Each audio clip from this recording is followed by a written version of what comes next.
So this video is very quickly going to show you how to remove the right hand fairing. So the first thing you'll need to do is to remove this panel that's on the inside here. Now it's very difficult to see, it's hard to film inside there, it's very dark. But here you can see I've got this right hand fairing off. It's still in the same sort of position as it would be on the bike, but now you can actually see the panel a lot clearer.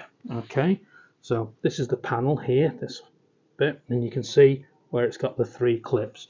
And all you need to do is get something sharp, screwdriver or something like a nail like this, and you just pop out each of the clips. Okay, so this is how these small panel pins work. Okay, so you can see I've got 2 pieces of plastic here. So basically it fits through, and once the pin is pushed into place, it flares these little pieces out to stop them going back through. Okay, so to remove it, all you need is a screwdriver or something sharp and pointy, and you just push it in until there's a little click. Don't know if you heard it, but you can see now that the pin is just pushed in slightly, and now you can either grab it with your nails and pull it out. If you can't get your nails in there, if it's in a recess or something, you can just grab hold of the panel, work it, and it will come out with the panel. Okay, and then to refit it, all you need to do is put the pin in so it's halfway in, push the clip through both of the panels, yeah, so it's all the way through, and then all you do is just push the pin until it clicks and it's flush, and that's it's fastened. Simple as that. So now we've seen how the clips work, all you would need to do is just push the pins in with your screwdriver or whatever, and then from here you can just pull the panel off. Now when it's actually on the bike, these 2 holes here actually connect to another panel that sits underneath the headlight. Okay, so you can either leave it sort of hanging here like this, or if you want to remove it fully, you can just remove these 2 clips. They're exactly the same as these clips, work exactly the same way. So you can just remove those 2 clips and then take this panel and just put it out of the way. So once you've removed the panel from inside the fairing, yeah, the next thing to do is to remove the 3 clips from the belly pan. Okay, so there's 1 at the front and then there are 2 at the rear. Okay, so they secure in the same sort of way as the small clips in the side panels, but they work slightly differently. Now these are the clips that I use underneath at the bottom of the fairing. There are 3 of these, and they work on the same sort of principle. If you can see here, it goes through the hole. These little things, if you pull the pin out all the way out, you can see these things will actually squeeze in and go through a small hole, and then once it's in, all you do is you just push this up. The only difference between this and the small clips is you can't push this pin all the way through to release it. It has these little sort of slots in each side, and all you do is get a screwdriver in there, flick it out, and then that will allow you to pull the clip out. But really, so the same principle, just slightly different design. So once you've removed the panel from inside the fairing here, and you've taken out the 3 clips from the bottom holding the 2 halves of the fairing together, there are 7 screws that you need to remove from the right hand fairing. Okay, so there are 3 here at the top, 1, 2 and 3. There is 1 in the bodywork, 4, another 1 in the bodywork just underneath, 5, and there's 1 at the back here, 6. Number 7 is here at the top, just underneath the handlebars. Leave that 1 till last. That way you can take all of the others out, and that one will hold the fairing on and stop it falling off while you're working on it.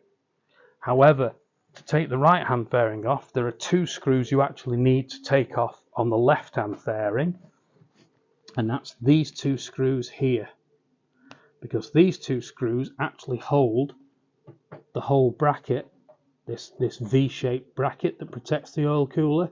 These two hold that in place on this side of the bike. You'll notice on the other side of the bike that those two screws aren't there. See, there's no screws here because this is held internally with screws inside the fairing. Okay, so 7 on this side here and those 2 on the other side.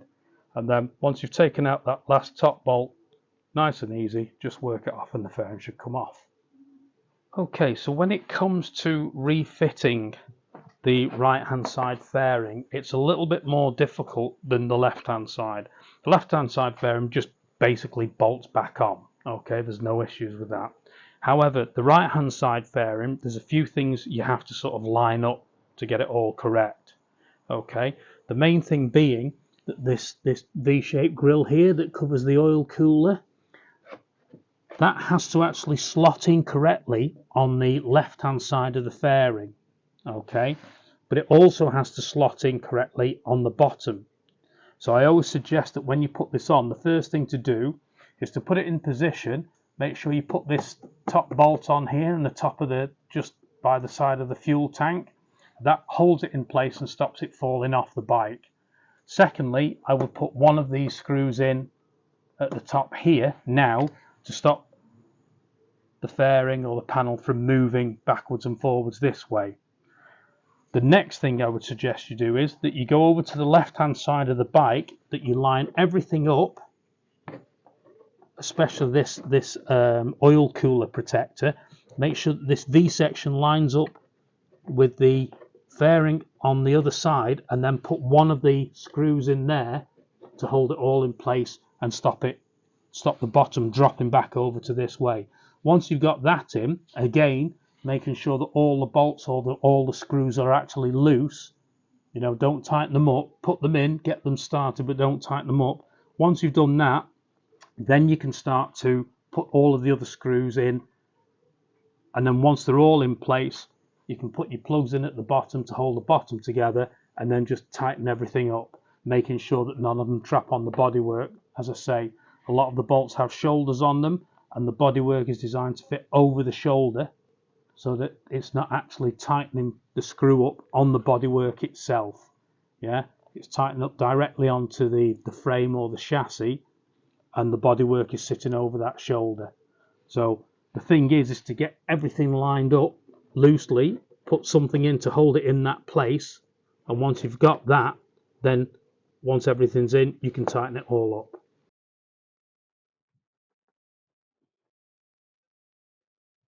Okay, so I've just managed to get the bottom screw in. This V protector also has to slot in some little lugs into this left hand fairing. So that's all sort of lined up. So I've got that one in loose. So I'm going to put the second one in now to hold the top half of the V in place. Okay, so that's all in exactly the right location. So I'm going to pinch that one up, and I'm going to pinch this one up. So I've now got the top bolt and this top bolt in here, and the bottom is now being sort of held in place by the 2 screws on the left hand side, holding this central sort of oil cooler protector. Now I'm going to start to put all of the screws in and just get them started so that they're all in line. Once they're all started, I'll then put the 2 bottom halves of the fairings together and put the 3 plugs in, or 3 clips in at the bottom, and that's that one started. So before I tighten anything up any more than that, I'll put my torch under here and I'll get the pins for the belly plug. And that's all 3 clips in place, so that's all of the belly pan fixed up and in place, so that's good.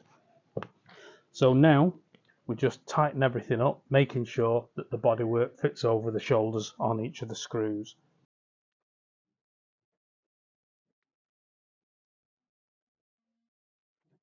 It's now starting to look like my bike again. And that is the fairings put back together. Okay, that's all for now. If you liked the video, then leave a like. If you didn't like the video, then leave a dislike.